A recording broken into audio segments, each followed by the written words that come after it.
Olá, turma! Voltamos então à terceira e última parte a respeito das propriedades elétricas das rochas. Então nós já vimos a parte da física básica, já vimos a parte da condução elétrica, eletrônica, dielétrica, eletrolítica, já vimos a questão da interação em rochas porosas do líquido com a matriz, a relação de como a eletricidade passa por rochas porosas e não porosas. Então hoje vamos dar continuidade para a última etapa nesse nosso período. Então hoje o que nós vamos ver é um fenômeno elétrico que ocorre dentro das rochas porosas cheias de líquidos. Ou seja, então nós vamos lidar principalmente com aquelas rochas que têm minerais e líquidos juntos para conduzir eletricidade. Se chama de polarização induzida. Como isso vai depois virar um método geofísico, tá? Que é aplicado em diversas situações. Eu vou exemplificar aqui essa propriedade mais especificamente dentro das rochas sedimentares, como eu falei, rochas que têm minerais e líquidos. Mas esse fenômeno da polarização induzida não é exclusivo dessas rochas, mas em qualquer rocha que ocorra um fenômeno análogo ou parecido. Mas eu vou enfatizar nessa situação da rocha sedimentar porque ela é um pouco mais fácil de ser entendida. Depois a extrapolação para os outros tipos de rocha fica mais fácil. Tá? Então, nós vamos ver a polarização induzida, vamos ver as diferentes origens e mecanismos, depois nós vamos ver as medidas, como é feita a medida disso dentro da rocha, vamos ver as principais influências, que é o diâmetro e concentração da partícula, a percentagem de argila, o tamanho do grão e a permeabilidade. Tá? Então é isso que nós vamos ver agora. Bom, a polarização induzida é um efeito elétrico que ocorre nas rochas porque dentro delas, às vezes, há mais de um efeito de condução elétrica. Veja, a gente viu isso nas outras aulas. Nós temos numa mesma rocha condução dielétrica, pode ter a condução eletrônica, pode ter a condução eletrolítica, tudo ocorrendo ao mesmo tempo. Se eu tenho água, eu tenho com sais, eu vou ter preferencialmente a condução eletrolítica. Se a rocha está seca e contém silicatos, a condução é dielétrica. Se a rocha é seca ou úmida, né, ou tem água, mas contém altas concentrações de sulfetos, de óxidos, a condução é eletrônica. Tá, e daí? Qual é a questão? A questão é que agora nós temos que se lembrar. As velocidades de transmissão dessa corrente elétrica, a corrente, o valor dessa corrente elétrica, ela é diferente para cada caso. A condução eletrônica é a condução mais eficiente, é a mais rápida, é aquela que tu consegue maiores velocidades de condução elétrica. Depois, a segunda mais rápida é a eletrolítica, é aquela em que eu tenho os íons migrando de um lugar para o outro. E a pior de todas, a mais lenta, é a dielétrica. Então veja bem, o que acontece? Eu tenho maneiras diferentes de conduzir eletricidade, com velocidades diferentes e com eficiências diferentes, ocorrendo ao mesmo tempo. E isso, quando se trabalha junto, vai acabar dando um efeito maior. Nesse caso aqui do fenômeno de P, ele vai se marcar por uma característica que existe nas rochas em determinadas situações, onde essas três conduções podem estar presentes. Bastam duas, tá? Basta duas delas estarem presentes que esse fenômeno já ocorre. Isso foi verificado através de uma experiência muito simples. Quando o geofísico vai a campo e faz a medida da resistividade das rochas em campo, ele aplica uma determinada corrente, uma diferença de potencial naquela rocha, mede, como a gente já viu nas aulas anteriores, mede a tensão e mede a corrente. E isso é indicado por um equipamento, por um multiamperímetro ou por um amperímetro e um voltímetro. Ok, onde é que isso se encaixa? Se encaixa que alguém, ao realizar as medidas de resistividade, estava olhando para o medidor de voltagem, para o voltímetro, e verificou que quando ele cortava a corrente, ou seja, ele interrompia o circuito, o valor de voltagem não decaía imediatamente a zero. Ou seja, ele desligava a fonte de energia, mas o voltímetro permanecia durante alguns segundos, durante alguns milissegundos, com alguns valores. Sustentava uma diferença de potencial, mesmo sem a injeção daquela corrente, daquela diferença de potencial. E depois voltava ao background, ou seja, aos valores iniciais que existia quando não existia nada ligado. Então vejam bem, ele percebeu um comportamento elétrico, onde a voltagem era máxima quando o equipamento estava ligado. Quando ele desligava, ela baixava, mas sustentava durante algum período e depois decaía de vez. Isso chamou a atenção para ele. E aí, dado a esse fenômeno, foi chamado então de polarização induzida. Por quê? Porque verificou-se que dentro das rochas deveria de existir alguma coisa que eles não entendiam bem na época, algum fenômeno físico equivalente a um capacitor. Então eles começaram a pensar assim, ou a rocha como um todo está se comportando como um gigantesco capacitor, ou ela possui milhares de pequenos capacitores dentro dela. Para quem não sabe o que é um capacitor é um equipamento eletrônico muito simples. Eu pego uma placa condutora, coloco uma placa isolante e coloco uma nova placa condutora. E enrolo isso numa bobina. Quando eu colocar uma carga elétrica nas duas placas condutoras, elas não vão fechar o circuito. Elas não vão ter condução eletrônica por causa da placa isolante. Mas haverá um acúmulo de cargas nas placas. Então aquela placa que eu retirei os elétrons, ela vai se carregar positivamente porque os metais, os elétrons daquele metal vão fechar o circuito, vão ceder aqueles elétrons para o circuito elétrico. Ao contrário da outra placa, em que eu estou injetando os elétrons, ela vai se carregar negativamente, porque esses elétrons não vão ter para onde fugir. Se eu corto o circuito, aquele capacitor mantém essa situação. Então se diz que é um capacitor carregado. Quando eu tento medir, ele apresenta uma certa diferença de potencial que decai rapidamente. Ele é um armazenador temporário de energia. Exatamente similar ao que acontece nas rochas, em determinadas situações. Não é toda a rocha, mas muitas apresentam essa característica. Então a polarização induzida, ela é descrita e explicada nas rochas fisicamente como se fosse um capacitor ou um conjunto de capacitores dentro da rocha. A ideia é essa. E aí foi chamado então de polarização induzida. Por quê? Porque ocorre uma polarização, acúmulo de carga dentro das rochas, que foi induzida artificialmente no momento da medida da resistividade daquela rocha. Por isso o nome. Como é que então se verifica isso? Se verifica através desse gráfico. Então esse aqui é um gráfico feito exatamente de uma situação de campo. Aqui nessa linha representa o background, ou seja, os valores que é medido no voltímetro enquanto não tem nada funcionando. E veja o que acontece com o valor da voltagem. Ela sobe rapidamente. Quando se liga o circuito, então, que alimenta a diferença de potencial entre os eletrodos. E aí começa a crescer até que atinge um patamar. Isso leva alguns segundos, alguns milissegundos.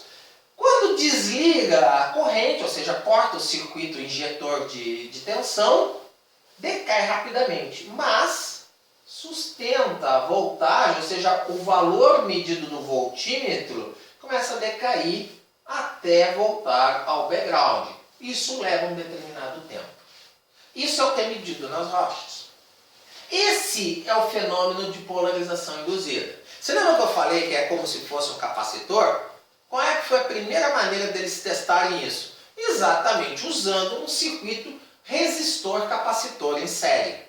Então o que acontece? Eles carregam um capacitor e ligam em série com o resistor. O que acontece? Essa é a voltagem do capacitor quando não está sendo solicitada a carga, ou seja, o resistor não está ligado. Quando liga o resistor, começa a decair até zero. Vejam, é um comportamento similar, análogo. Leva um tempo entre a voltagem armazenada se tornar igual a zero, ou no caso aqui background. E aqui sim, o capacitor esvaziar totalmente, descarregar.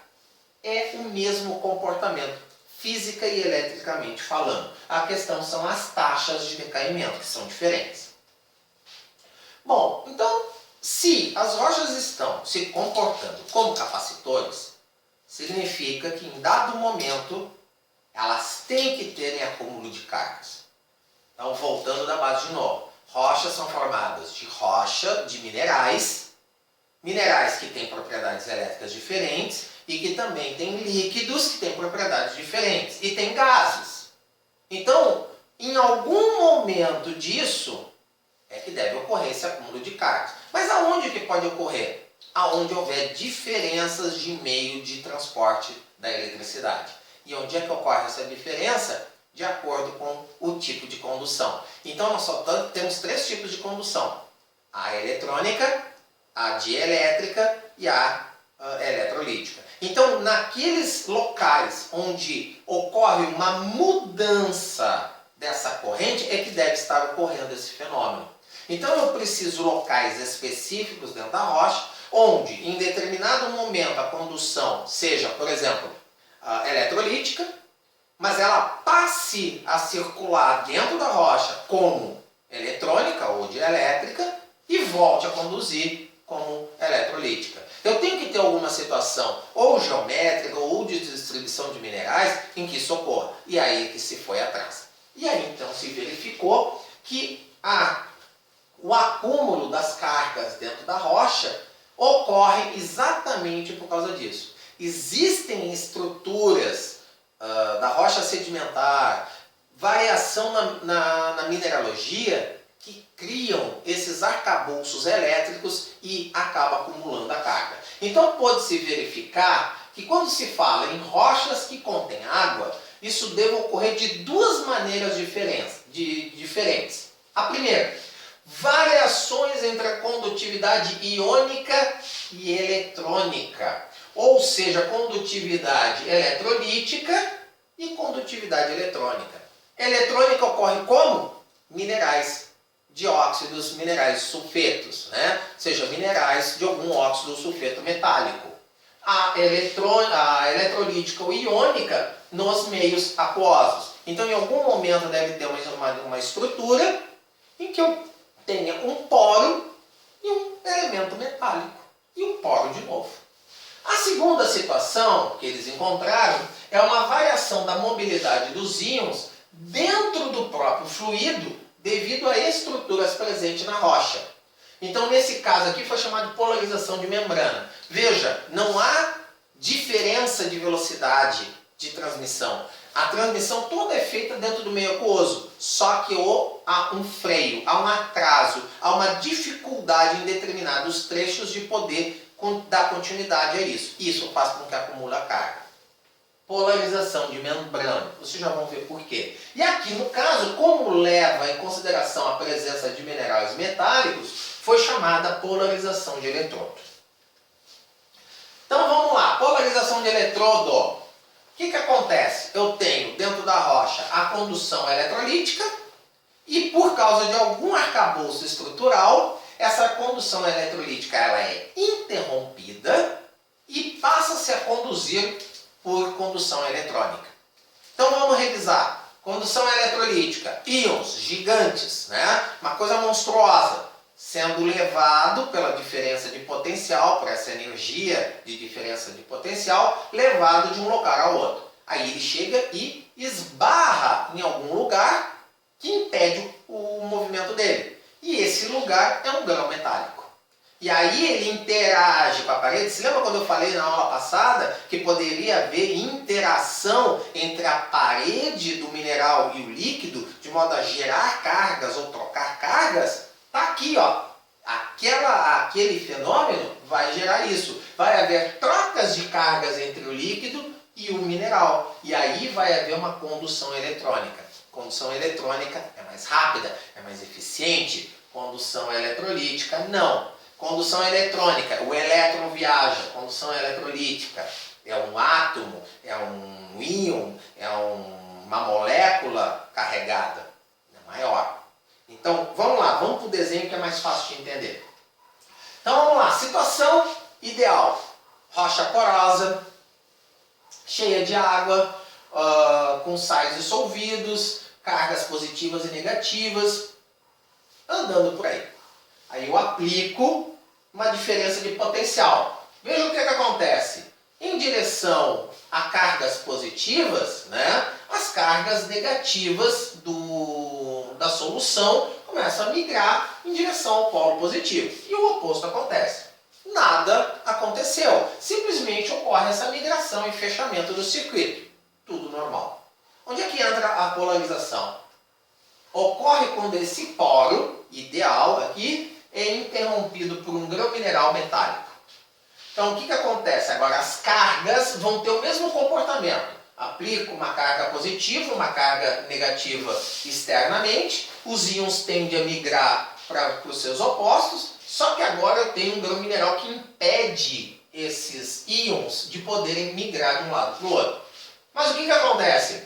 Esses íons carregados podem interagir com esse mineral, descarregando o elétron ou recebendo o elétron. Então o mineral agora fecha o circuito e ele passa a se carregar eletricamente negativo e positivo e começa-se um acúmulo de cargas nas duas superfícies. O circuito elétrico é fechado. Tu não percebe, tu simplesmente faz a leitura e nota que a resistividade está um pouquinho diferente. Mas está lá, só que dentro dele ocorreu o acúmulo de cargas. O que vai acontecer quando eu encerrar essa diferença de potencial artificial? Vai acontecer o caminho reverso. Aqueles átomos carregados, aqui desse lado, com a concentração de átomos positivos, né, com carga positiva é maior, e aqui os de carga negativa são maiores. O que vai acontecer? É o caminho reverso. Eles vão querer, os de carga positiva querem elétrons, e os de carga negativa estão para doar elétrons. Ocorre uma corrente elétrica no sentido contrário. Só que lembra, né? As correntes eletrolíticas são lentas. Quando esse íon aqui se neutralizar, ele vai se afastar para poder o outro ocupar no lugar. E isso leva um tempo até voltar à situação normal. Ou seja, durante um determinado tempo, isso aqui se comportou como um capacitor por acúmulo de cargas. O circuito elétrico se fecha por causa do mineral metálico e o acúmulo de cargas ocorre. Então, polarização de eletrodo, porque envolve um grão metálico. Há uma interrupção do poro pelo mineral metálico. Tá? Aqui é a mesma explicação, né? Acabei de explicar tudo isso.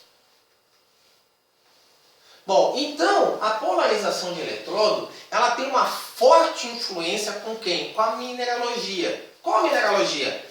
A do mineral metálico, correto? Então, onde é que eu vou ter esse efeito de P bem presente, bem pronunciado?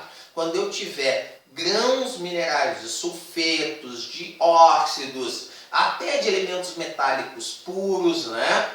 Disseminados na rocha. Por quê? Porque na hora que eu tiver um grãozinho encostado no outro, é como um fio elétrico. Eu preciso ter uma alternância entre a condução eletrônica e eletrolítica. Daí eu tenho esse efeito. Então, eu não posso ter eles tão disseminados de modo que não tenham contato com o líquido e nem tão... Então, os minerais metálicos são muito importantes. Ó, magnetita, sulfeto, pirolusita, grafite pode ocorrer, porque ele também é condutor eletrônico. Ou seja, qualquer mineral que possa conduzir a eletricidade eletronicamente é um forte candidato, desde que haja, nesse caso da rocha sedimentar, a presença da água. Também vai ter uma forte influência na concentração. Vejam, são capacitores. Então, além da presença dos minerais metálicos, eles têm que estarem disseminados na maior concentração possível para que esse efeito seja grande. Então, se eu tiver em 1 tonelada de rocha 1 grão metálico, vai acontecer? Vai. mas não vai ser nem perceptível. Então, nessa 1 tonelada de rocha, eu preciso de milhares, né? Preciso de dezenas de quilos de grãos desses minerais dispersos dentro da rocha. Aí eu vou ter. Então, eu vou ter uma forte influência da concentração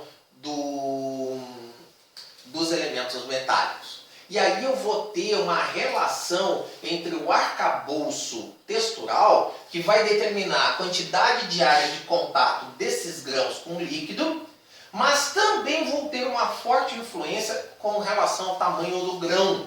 Por quê? Quanto menor o diâmetro, maior a área de contato. E aqui eu chamo a atenção. Como é que pode acontecer isso? Esse cara tá louco. Ele está falando que quanto menor o diâmetro, maior a área de contato. Mas como que pode? Se é um grão pequenininho, a área é pequena. Mas não é bem nesse sentido que eu estou falando. Aqui eu falo de área de contato não absoluta, em relação direta ao tamanho do grão, mas em relação à área total que grãos muito pequenos têm para uma mesma massa. Então é algo mais ou menos o seguinte, é como se eu pegasse um cubo de 1 quilo e meço essa área dele. Então ele tem lá a fórmula da área, né? O lado vezes 6 vezes lado vezes lado. Então 6 faces, né? A área de cada face é o lado vezes lado. Então 6 vezes lado vezes lado. Eu vou ter a área desse cubo. Ok. Eu mantive o volume do cubo, eu mantive a massa desse cubo, mas eu divido ele no meio. Agora eu tenho 2 cubos. 2 cubos menores. Mas agora, se eu somar a área desses cubos menores, ela me dá uma área total maior do que o cubo original. Por quê? Quando eu seccionei, eu criei 2 áreas a mais que não existiam antes. Se eu cortar agora esse cubo de novo na metade, esses 2 novos cubos, estou cada vez, a cada divisão, criando novas áreas de contato. É nesse ponto aqui que eu estou me referindo. Quanto menor o diâmetro do grão, a soma total das áreas de contato desses grãos se torna maior quando comparadas com eles todos aglutinados numa área, num volume bem pequeno. Tá? Então é nesse sentido que eu estou falando. Então quanto maior a área, quanto menor o diâmetro, maior vai ser a área de possível contato com o líquido. Correto? Então vamos lá. Influência então da porosidade. É óbvio, eu preciso ter a porosidade. Ela precisa ter uma certa continuidade, mas ela tem que ter também uma descontinuidade devido ao poro metálico. Então vejam bem, né? Não é todo tipo de porosidade que vai dar o efeito de P. Por exemplo, a porosidade devido a uma fratura não vai dar certo. A menos que essa fratura esteja toda entupida de pequenos grãozinhos metálicos. Mas o normal não é isso acontecer. Então, nesses casos, eu preciso de uma porosidade onde a distribuição dos meus grãos metálicos interrompa o circuito elétrico e possa dar continuidade a ele ao mesmo tempo. Então, eu tenho uma forte dependência disso também. Agora vamos para o outro lado. Vejam, essa era a polarização de eletrodo. Agora nós vamos para a polarização de membrana. Ela não ocorre aquele interrompimento. Tá? Na polarização de membrana, eles verificavam que alguma coisa na rocha, alguma coisa na estrutura do poro, não chegava a impedir fisicamente aquela migração do íon. Mas em algum dado momento havia um retardo, havia uma diminuição da velocidade. Ou seja, dentro do próprio mecanismo de correntes eletrolíticas, essas correntes tinham alguma coisa que atrapalhava elas. Então foi dado o nome de polarização de membrana. Ou seja, é alguma coisa, alguma barreira física, né, não bem definida, mas também não muito bem pronunciada, que quase impede eles de se mover. Mas não é como a do grão. Tá? Então o que vai acontecer é que novamente eu vou ter um acúmulo de cargas. Então nesse caso, né, de novo a ilustração vai mostrar melhor, o que acontece é o seguinte, está aqui a situação. Beleza, né? Eu tenho um poro perfeitamente contínuo. Só que vejam bem, diferente do slide anterior, esse aqui tem um grãozinho aqui, ó. É um grão de um argilo mineral. Uma das características importantes dos argilos minerais é que eles são na forma de placas, quase sextavadas, como se fosse uma lantejoula, tá? E eles podem se depositar dentro desses poros. No caso aqui eu tenho duas. A segunda característica dos argilos minerais é que eles têm uma tendência muito forte de se carregarem na superfície com cargas elétricas. Nesse caso aqui, cargas elétricas negativas. Então, ou seja, naturalmente, sem a diferença de potencial externa, artificial, eu já tenho um acúmulo de cargas aqui positivas em cima desses grãos de argila. Quando eu aplico a diferença de potencial artificialmente, eu forço a todo esse conjunto se movimentar. Só que olha só, em cima dos grãos de argila eu já tenho uma carga negativa. Então essas cargas positivas tendem a querer ficar estacionadas ali. E atrapalham o fluxo daqueles que estão tentando se movimentar. Eles não chegam a impedir, mas eles atrapalham. Então é como tentar passar as folhas, né, de uma árvore por uma rede. Por maior que seja o espaço da rede e a folha possa passar, ela eventualmente vai passar e vai bater por um fio, que vai prender até se desprender e seguir adiante no seu caminho. É a mesma coisa, como se fosse uma pequena rede aqui, formada por uma nuvem de átomos eletricamente carregados. Eles atrapalham. Então eu vou ter um acúmulo de cargas. Essas cargas também vão interagir e vai diminuir a eficiência da corrente eletrolítica. Quando essa corrente elétrica cessar, essa artificial externa, isso vai tender a voltar para a mesma situação. Mas essas cargas vão continuar atrapalhando. Então vai levar um tempo até atingir. Por isso, agora vocês vão entender, por isso o nome de membrana. Porque veja, é como se fosse uma pequena membrana que assim, ó, formada pela argila mineral e formada por essa nuvem, como se fosse um filtro, né? Uma membrana do tipo filtro, que freia e segura esses materiais. Então, novamente, na polarização de membrana, eu vou ter uma forte influência da mineralogia. Só que agora, a mineralogia não é necessariamente ser metálica. Ela não precisa e não envolve a corrente eletrônica. O que ela tem que ser é uma mineralogia que possa acumular cargas. Por quê? Porque ela acumula cargas dentro da sua superfície e atrai os átomos ou os íons de cargas opostas e tende a manter neles. Então, o principal mineral que tem essa característica de ter uma carga elétrica na sua superfície espontânea é o argilo mineral. Então, normalmente, no caso da polarização de membrana, se está relacionando ao conteúdo de argila que existe dentro daquela rocha. Teoricamente, quanto maior o número de argila, maior a cargabilidade ou a polarização de membrana. Já vamos entender por que eu disse teoricamente. Então, beleza, é isso aí. Mas aqui o que acontece? Bom, então, por isso que eu disse teórico. Porque a gente pensa assim, então quanto mais argila, mais IP, mais fenômeno de IP vai acontecer? Não. Ao tentarem fazer essa relação entre a concentração de argila e o efeito de IP, se descobriu que menos de 10% do conteúdo total de argila é o ideal. Quando sobe para mais, diminui. E quando baixa de 10, também diminui. Isso foi feito. Depois eu vou mostrar um gráfico disso, se eu não me engano. Então, mas por que isso acontece? Vamos entender por quê. Porque cobre-se áreas. Vejam, é uma área que tu está cobrindo com as placas de argila mineral.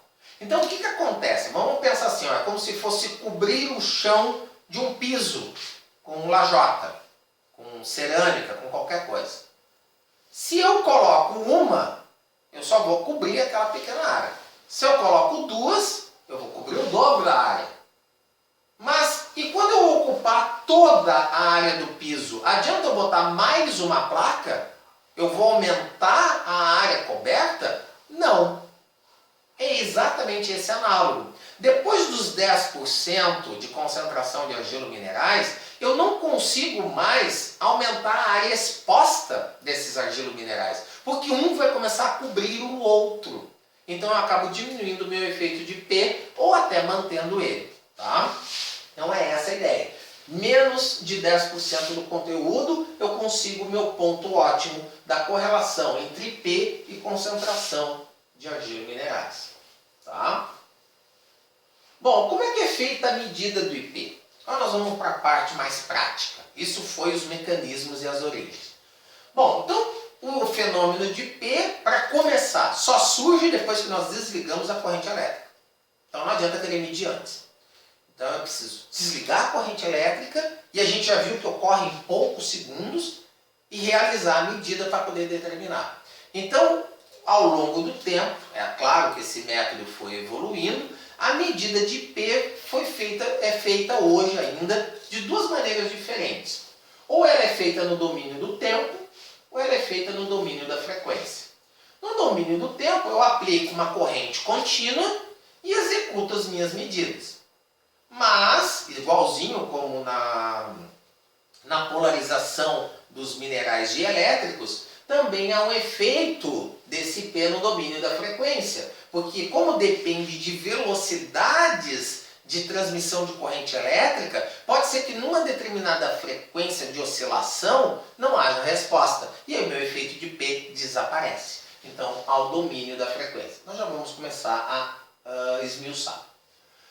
Bom, então pensando no domínio do tempo, eu aplico uma corrente contínua, a rocha carrega, ela se comporta como um capacitor, eu desligo e ela começa a se descarregar e baixar a voltagem. Bom, então baseado nisso eu tenho que estabelecer um período onde eu faça a leitura, um momento dentro daquela curva descendente em que eu execute a medida. Então existem três maneiras diferentes de executar isso. A primeira delas é chamada milivolt por volt, ou percentual de P. A segunda é a integral do tempo de decaimento. E a última é chamada de carregabilidade. Então vamos esmiuçar cada uma delas. Bom, milivolt por volt, ou percentual de P, é o método mais rápido, é o método expedito, mais eficiente quando você está trabalhando em campo que não se tem certeza que existe esse fenômeno ou não. Correto? Por quê? Ele é feito da maneira mais simples possível. Tu carrega a rocha até que atinja o valor máximo de voltagem. Desliga e estabelece um tempo. 10 segundos, 1 segundo, meio segundo. E tu realiza uma segunda medida naquele período de tempo. Então tu vai ter um valor máximo de voltagem que ela armazena, que ela tem, que ela deixa passar. E aí depois de um tempo tu vê quantos volts ou milivolts ela ainda sustenta depois daquele tempo. E tu simplesmente faz isso. Divide um valor pelo outro e obtém uma taxa. Por isso o nome milivolt por volt. Tá? Porque é simplesmente uma divisão de dois valores. O mais baixo, que é milivolt, pelo volt, ou percentual de P. Tá? Para fazer isso existem algumas condições. A primeira, não pode ser feita imediatamente após ter sido cortada a corrente. Por que isso? Porque eu vou estar muito próximo ainda daquela carga induzida. E eu não tenho certeza se eu estou realmente medindo uma carga de polarização induzida. Então eu tenho que esperar um tempinho. Então, pelo menos 1 segundo, talvez. Vai depender de cada caso. E a segunda condição é que não pode se demorar demais, porque senão o valor vai decair tanto que vai chegar no background. Então eu tenho que estabelecer um tempo que seja intermediário entre o começo e o fim. Pode ser um meio, pode ser um terço, pode ser qualquer ponto, mas desde que seja o mesmo para todas as medidas. Então, os tempos usuais podem variar desde 0,1 segundos até 10 segundos. Vai depender do comportamento daquela curva. Então a ideia aqui nesse gráfico é essa, ó. É medir um instante do tempo em que ocorre o decaimento e padronizar esse tempo para todas as minhas medidas. Então se eu digo que é 2 segundos, eu realizo essa medida sempre em 2 segundos. O que eu vou estar medindo? É se tem mais ou menos carregabilidade pela sustentação dessa voltagem. Então uma rocha que tem um efeito de P maior, esse ponto da curva vai ser mais alto. Se ela é menor, vai ter mais baixo. Como eu padronizei o tempo, eu consigo medir essa variação. E eu posso fazer isso tanto para um sentido de corrente, como inverter o sentido da corrente. Mas ela tem que ser constante ao longo de toda a medida. Tá? Isso no caso, então, para descobrir a polarização induzida por milivolt por volt ou percentual de P. Agora é o seguinte, aquela medida é pontual. Vamos voltar para o gráfico. Tá vendo? Vamos voltar para o gráfico. É uma medida pontual, correto? Aí vem uma pergunta bem importante. Qual é o problema desse método? Vejam, esse comportamento aqui está bonitinho, né? É uma curva bem comportada, ela tem um decaimento. Mas e se essa curva tiver qualquer perturbação? Ou se de repente essa curva nessa rocha é bem bonitinho, é bem comportado, mas na rocha seguinte do lado que tu faz, ela tem alguma perturbação nessa curva. Se eu medir um ponto só, eu posso estar medindo no efeito. Mas eu também posso estar medindo no efeito errado. Então, com essa verificação, por isso que eu digo o método expedito é um método muito bom para aplicar em campo quando não se tem certeza. Com o tempo e o avanço da técnica e o avanço dos equipamentos, eles verificaram que aquela medida não era suficiente. Precisava de mais. Então, em vez de fazer uma medida pontual, eu precisava fazer uma medida numa sequência de pontos, dentro de um intervalo de tempo maior do que um instante. E aí eles então fizeram algumas modificações. E aí chamaram isso de integral do tempo de decaimento. É feito de duas maneiras diferentes. Estabeleço pequenas janelas de tempo, medido ao longo do tempo total do decaimento, ou eu meço uma única janela bem grande. Vamos lá para a ilustração que é melhor. Tá? No caso, então, de pequenas janelas, vejam, o comportamento da curva é esse aqui. Então eu estabeleço, por exemplo, para ele fazer a leitura durante 2 milissegundos a cada 1 segundo. Então vou obtendo pequenas janelinhas aqui, ó. Então eu tenho vários dados, eu tenho um comportamento aqui, ó. Por que é chamado de integral do tempo? Porque um cálculo que, apesar de ser feito lá na matemática, o desenvolvimento todo dele é extremamente complicado, dá para fazer esse mesmo cálculo da integral da área de um gráfico através de mecanismos. Então eles calculam a área dessa janela de intervalo e vão somando essas diferentes áreas. Eletronicamente isso é fácil de fazer, mecanicamente também. O cálculo que é um pouco mais complicado, mas aí foi possível. Então, com o avanço da eletrônica, eles fizeram essas medidas dessa maneira. E aí o avanço melhorou tal que, em vez de fazer janelas pequenas, eles possibilitaram calcular a área inteira desse gráfico, correto? Do ponto inicial até o ponto final. Então veja, estabelece aquelas regras anteriores, não se faz imediatamente, se espera um tempo, mas também não se espera tanto a ponto de chegar no background. Então eles medem toda essa área, calculam a integral da área desse gráfico e dão um valor de cargabilidade para essa rocha. Vantagem, veja, independente de acontecer qualquer variação, qualquer perturbação nessa curva, ele vai ser registrado. Então é um método mais eficiente de medida. Bom, aí a partir disso, pode-se obter um valor de cargabilidade, que refere-se ao tempo necessário para que uma determinada rocha adquira ou perca a sua carga total. Equivale ao capacitor a quantidade de carga e o tempo de rapidez que ele adquire aquela carga. Por isso o nome cargabilidade. E é encontrada a partir das medidas, né, de voltagem total e dentro de um período de tempo com esta forma. Tá? Bom, aí eles verificaram que por causa desses mecanismos, dessas origens, a frequência, ou seja, quando a gente sai do campo da corrente contínua e entra na corrente alternada, de acordo com as frequências, a resistividade da rocha mudava, porque a cargabilidade também mudava. Então eles começaram a estudar, começaram a entender que existia uma relação. E aí eles começaram a fazer medidas de P no domínio da frequência. Então eles, a partir disso, conseguiram duas medidas. a do efeito da frequência e um que eles chamaram de fator metálico. Então, o efeito da frequência é exatamente o que o nome diz. Eu calculo, eu meço a resistividade da rocha na corrente contínua, estabeleço lá tantos ohmmetros, beleza. E depois eu começo a calcular a resistividade, ou melhor ainda, a variação da resistividade em correntes alternadas de diferentes frequências. E aí eu aplico nessa fórmula. Então eu pego a resistividade da corrente contínua, que em teoria vai ser maior, diminuo da resistividade da corrente alternada e divido pela própria corrente alternada. Isso vai me dar o efeito que a frequência está me dando sobre a resistividade. Esse efeito é dominado por quem? Pelo fenômeno de P. Então é outra maneira que se utiliza para determinar a polarização e a existência dela. O fator metálico é quando eu aproveito essas mesmas medidas de resistividade de corrente contínua e alternada, só que eu aplico nessa fórmula aqui. E é mais ou menos, né, a ideia de tentar identificar a presença de elementos internos à rocha que possam ser afetados pela variação da frequência. Ou seja, principalmente os elementos metálicos. Por isso o nome fator metálico.